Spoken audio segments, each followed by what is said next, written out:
सुप्रभात दोस्तों, आप सभी का स्वागत है आपके अपने YouTube channel JB classes by Pramod sir पे। दोस्त एसएससी जीडी का एग्ज़ाम 4 फरवरी से है। इसके बाद जस्ट आपका आरपीएफ कांस्टेबल का भी है। ये विशेषकर इन्हीं दोनों एग्ज़ाम को ध्यान में रखते हुए हमने क्वेश्चन तैयार किया दोस्त।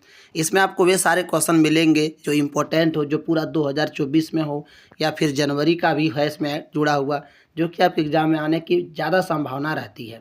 तो चलिए आज के क्वेश्चन को देखते हैं।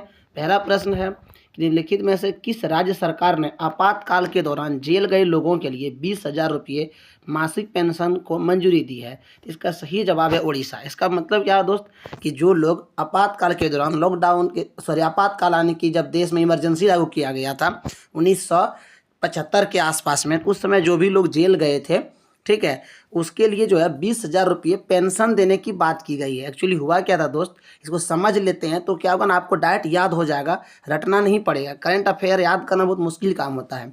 तो समझिए पूरी कहानी क्या है। कहानी है दोस्त कि 1975 में इंदिरा गांधी की सरकार थी और उस समय आपातकाल देश में इमरजेंसी लागू किया गया था, ठीक है। तो जो अभी का सरकार बीजेपी का सरकार है, इनका कहना है कि उसने वो गलत किया था, ठीक है। अब हमें नहीं पता वो गलत है या सही है। तो उस आपातकाल में हुआ क्या था कि जितने भी विपक्षी नेता थे उन सभी को जेलों में डाल दिया गया था। तो उड़ीसा की जो सरकार है, अभी उड़ीसा में बीजेपी का सरकार है, तो उन्होंने घोषणा किया है कि उस समय इंदिरा गांधी ने जिनको भी जेल में डलवाया था, ठीक है, उनको क्या करेंगे, 20,000 रुपये मासिक पेंशन देंगे, ठीक है। यही ये क्वेश्चन है। चलिए अब नेक्स्ट क्वेश्चन को देखते हैं और उसको भी ऐसे ही डिटेल समझने का हम प्रयास करेंगे। आपको कहानी के माध्यम से सारी बात बताने का हम प्रयास करेंगे। इसके साथ में स्टैटिक जीके बताने का प्रयास करेंगे जो आपके एग्जाम में आने का संभावना रहती है। अगला प्रश्न है, 14 जनवरी 2025 को केंद्रीय मंत्री श्री पीयूष गोयल ने कहाँ राष्ट्रीय हल्दी बोर्ड का उद्घाटन किया। ठीक है, जो केंद्रीय मंत्री पीयूष गोयल है उसने क्या किया दोस्त, तो राष्ट्रीय हल्दी बोर्ड का उद्घाटन किया है। और कहाँ पर किया, तो इसका सही जवाब है नई दिल्ली में। आज का थर्ड क्वेश्चन है दोस्त कि हाल ही में किस देश के अपदस्थ राष्ट्रपति यून सुक योल को अधिकारियों ने गिरफ्तार कर लिया। यानी कि एक देश है जिस देश का नाम है दक्षिण कोरिया। तो दक्षिण कोरिया, उत्तरी कोरिया, ये दोनों एक ही जगह पे है। उत्तरी कोरिया का जो राष्ट्रपति है किम जोंग है, जो बहुत ही तानाशाह कहे जाते हैं। और यहाँ बात हो रही है दक्षिण कोरिया का, इसका जो राष्ट्रपति है दोस्त यून सुक योल, ये पहले था, अभी नहीं है। तो इनको जो है कुछ कारण से उनके अधिकारियों ने गिरफ्तार कर लिया, ठीक है। तो यहाँ बोला था कौन सा देश है, देश हो गया आपका दक्षिण कोरिया। अब समझिए, इससे दो क्वेश्चन मस्त इंपॉर्टेंट होता है जो पूछने की संभावना रहती है। पहला क्वेश्चन क्या आ सकता है कि दक्षिण कोरिया की राजधानी कहाँ है, तो दक्षिण कोरिया की राजधानी है सियोल। कहाँ है दोस्त, सियोल, ठीक है। आप कमेंट में भी लिखेंगे सियोल तो आपको जल्दी याद हो जाएगा। और उसके बाद बोला गया कि यहाँ की मुद्रा क्या है, तो यहाँ की मुद्रा जो है वो क्या है, वॉन है, ठीक है। आपको दो क्वेश्चन बताया हमने। पहला क्या बताया, दक्षिण कोरिया की राजधानी सियोल है और इसकी मुद्रा हमने आपको क्या बताया, वॉन है, WAN, ठीक है। चलिए मिलते हैं थर्ड क्वेश्चन, चौथा क्वेश्चन में आते हैं।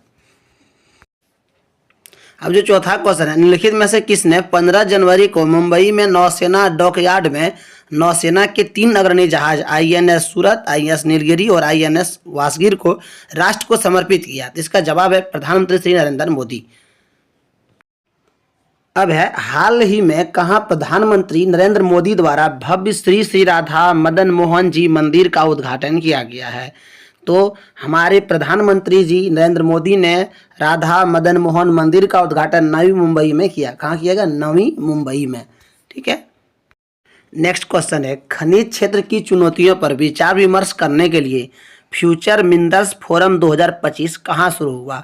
इसका सही जवाब है रियाद।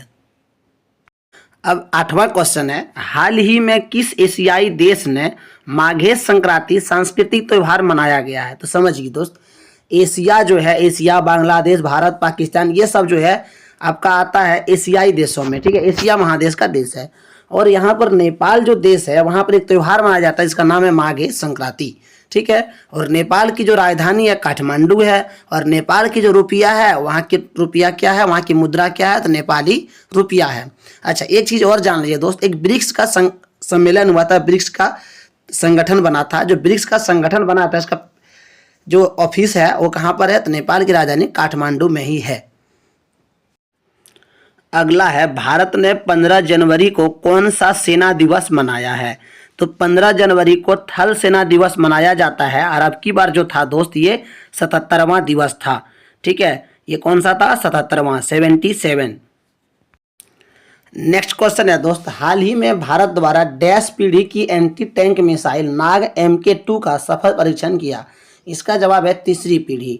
ठीक है, तो अगर आप SSC GD का एग्जाम देना चाहते हैं दोस्त, देने वाले हैं, तो एक बात मेरे ध्यान से सुनेंगे। आप क्या करेंगे दोस्त, रेगुलरली मेरी वीडियो को देखना चाहते हैं तो चैनल को सब्सक्राइब कर लेंगे। आपकी 2024 से अभी तक का जितना इंपॉर्टेंट करंट अफेयर हो सकता है, आप सभी को पता है दोस्त, करंट अफेयर का वैल्यू दिन बाय दिन बढ़ते जा रहा है। ठीक है, एक एग्जाम बीच में हमने दिया था रेलवे का, हमने देखा दोस्त वहाँ पर कि 5 नंबर का करंट अफेयर 5 स्टैटिक जीके पूछना था, लेकिन वहाँ 10 का 10 जो है करंट अफेयर ही पूछ दिया। तो आप समझ सकते हैं कि करंट अफेयर का सम्मान कितना ज़्यादा बढ़ रहा है। ठीक है, कितना इसका वैल्यू बढ़ रहा है। इसीलिए आपको करंट अफेयर मजबूत करना बहुत जरूरी है, और आप अगर मजबूत करना चाहते हैं रट कर नहीं हो सकता, कंसेप्ट समझ कर ही हो सकता है। ठीक है, तो अगर मेरा पढ़ाई पसंद आया होगा, चैनल को सब्सक्राइब कर लेंगे और रेगुलरली मेरी वीडियो को विजिट करेंगे। ठीक है, थैंक्स फॉर वॉचिंग।